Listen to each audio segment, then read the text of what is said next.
Oh, golly, I remember going through launch, which is an overwhelming experience.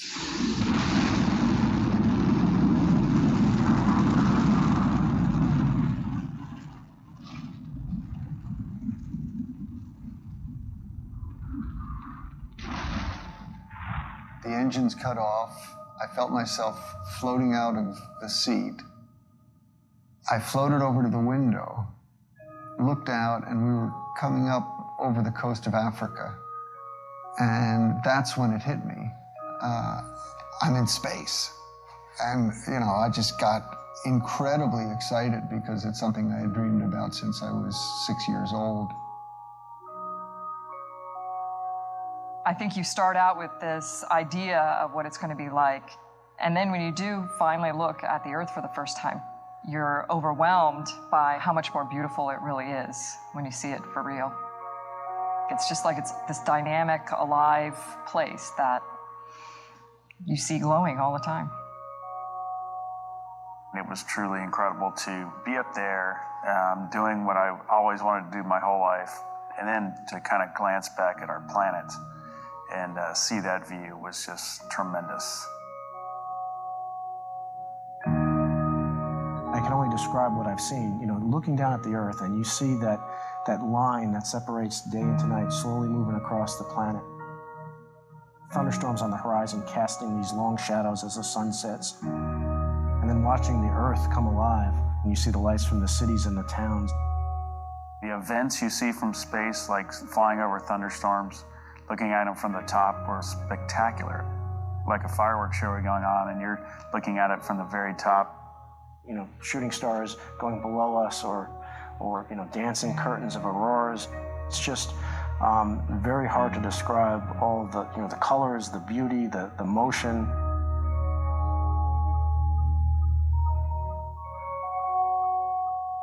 My job as lunar module pilot was to be responsible for the lunar module itself and responsible for the science on the moon. So when we started home, I had a little more time to look out the window than the other guys because most of my responsibilities were completed. We were in a particular mode called the barbecue mode. So we were flying like this and rotating like that. What that caused to happen was every 2 minutes, a picture of the Earth, the moon, the sun, and a 360-degree panorama of the heavens appeared in the spacecraft window. And I had studied astronomy, and I had studied cosmology, and fully understood that the molecules in my body, and the molecules in my partner's bodies, and in the spacecraft, had been prototyped in some ancient generation of stars. In other words, it was pretty obvious from those descriptions we're stardust. Well, that was pretty awesome and powerful. Particularly since I had a little more time at this point to be reflective and to think about it.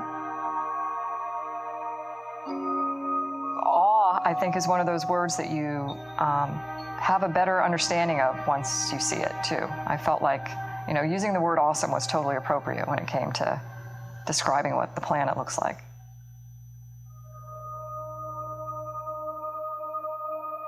To have that experience of awe is, at least for the moment, to let go of yourself, to transcend the sense of separation. So it's not just that they were experiencing something other than them, but that they were at some very deep level integrating, realizing their interconnectedness with that beautiful blue-green ball. And this is why the astronauts, particularly in the International Space Station, often say that much of their free time is filled with what they call Earth gazing, just staring out at the Earth. They can stare for hours because the changing scenery, the interactivity of the biosphere, all of this has an incredible aesthetic impact. The beauty of seeing Earth as a planet, as opposed to being down here among it, is a wonderful experience to then start to get into what we call the big picture effect or the overview effect. I was flying cross country from from the East Coast to the West Coast in the 1970s. And I was looking out the window, and as I was looking down at the planet, the thought came to me, anyone living in a space settlement or living on the moon would always have an overview. They would see things that we know, but we don't experience, which is that the Earth is one system, we're all part of that system, and that there is a certain unity and a coherence to it all.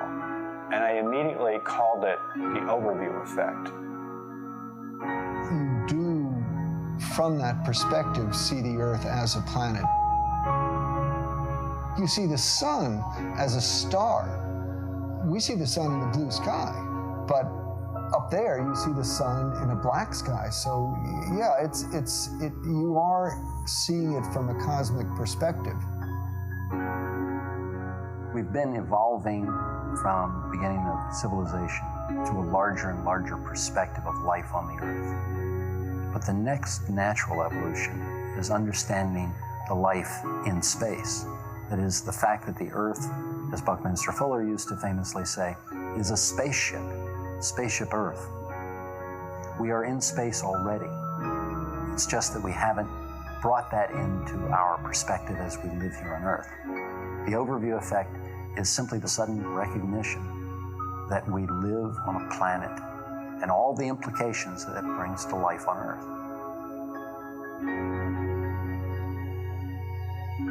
When we look down at the Earth from space, we see this amazing, indescribably beautiful planet. It looks like a living, breathing organism, but it also, at the same time, looks extremely fragile. Because you go outside on a clear day and it's the big blue sky, and it's like it goes on forever, right? And how could we possibly, put enough stuff into it to fill it up with things that really change it? And yet, you see it from space, and it's this thin line which is just barely hugging the surface of the planet.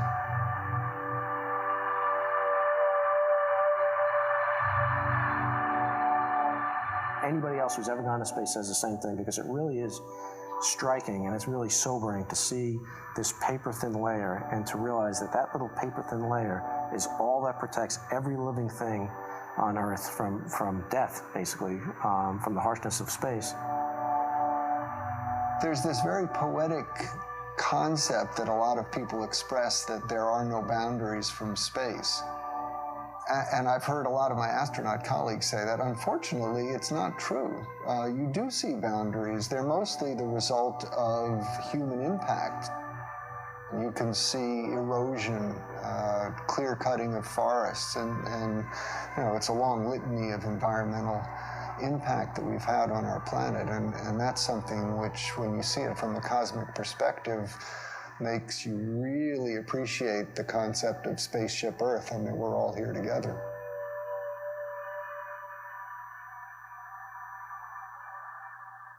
After I came back and tried to understand what this experience was all about, I could find nothing in the science literature about it, and nothing in the religious literature that I looked at. So I turned to the local university and asked them to help me with what I saw. And when they came back to me a few weeks later and said, well, in the ancient literature, we found a description called Salvakapa Samadhi. And they said that means that you see things as you see them with your eyes, but you experience them emotionally and viscerally, as with ecstasy and a sense of total unity and oneness. And I said, well, that's exactly what the experience was.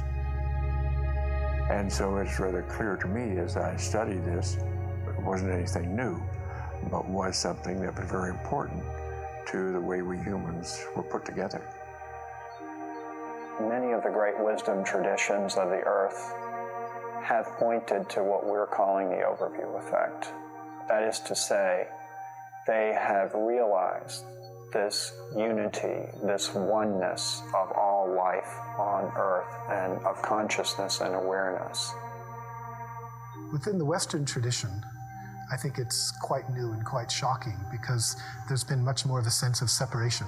But if you look at other non-Western cultures, especially in Asia, the emphasis on those has always been on realization that the self and the world are not separate from each other, but that they're really interconnected, that the individual self and the species as a whole is a manifestation of the larger whole. As you go into your mind in a contemplative way, the sense of the living reality of the planet becomes obvious. You become more in tune with the natural world. This is very akin to the direct perception that the astronauts have. So it's no wonder that many people have likened the overview effect to a spiritual or meditative experience, although it's not exactly that. It's a cognitive shift that very often can produce a kind of meditative experience.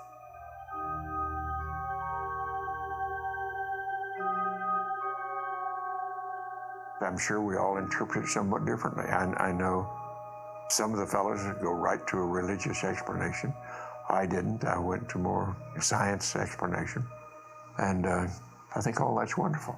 That's what it takes to build a civilization.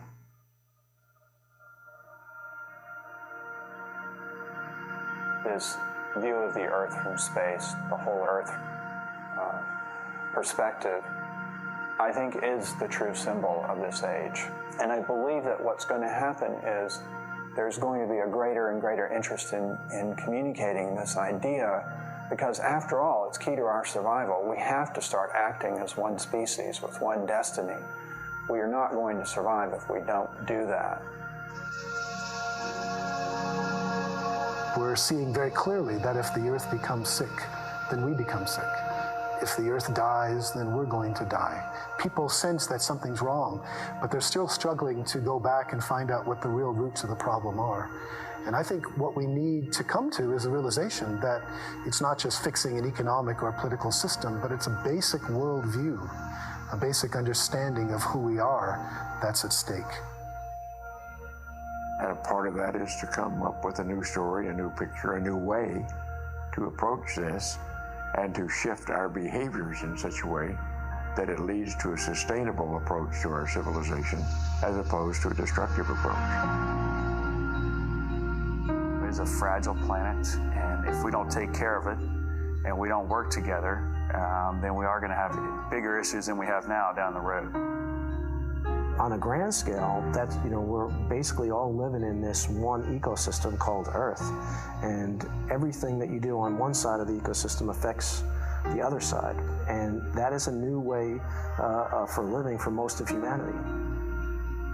We humans are responsible for ourselves. And if we are endangering our future, then we've got to learn how to do it differently and to go forward into a sustainable period. And right now, that seems very difficult to see how it's going to be. But we've got to work on it. When I was above the space station, looking down at the space station, and looking down at the, against the Earth, and seeing this, amazing accomplishment, I was thinking, wow, there was 15 nations that worked together to build this amazing orbital complex in space. And if we can, take these 15 nations and do this amazing accomplishment, imagine what we can do by working together, by setting aside our differences for a common goal to overcome some of the challenges facing our planet.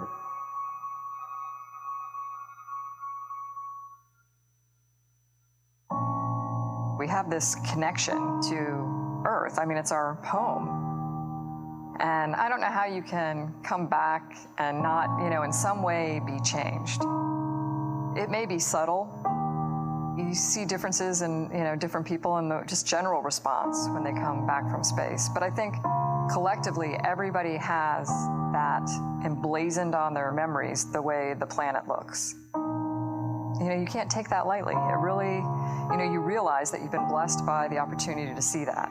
It really does look like this beautiful oasis out in the middle of nothingness. And if you have a chance for your eyes to adjust and you can actually see the stars in the Milky Way, it's this oasis in against the backdrop of infinity, of this just, enormous universe behind it. And it's, really a very moving experience to be able to see that with your eyes. You you look back at it and it's placed perfectly from the sun to take care of us, and you kind of take that reverse roll on about, okay, well, we need to be taking care of it too, so that it can continue to do that for us. And I don't know how you can't have a greater appreciation for it after you see it that way.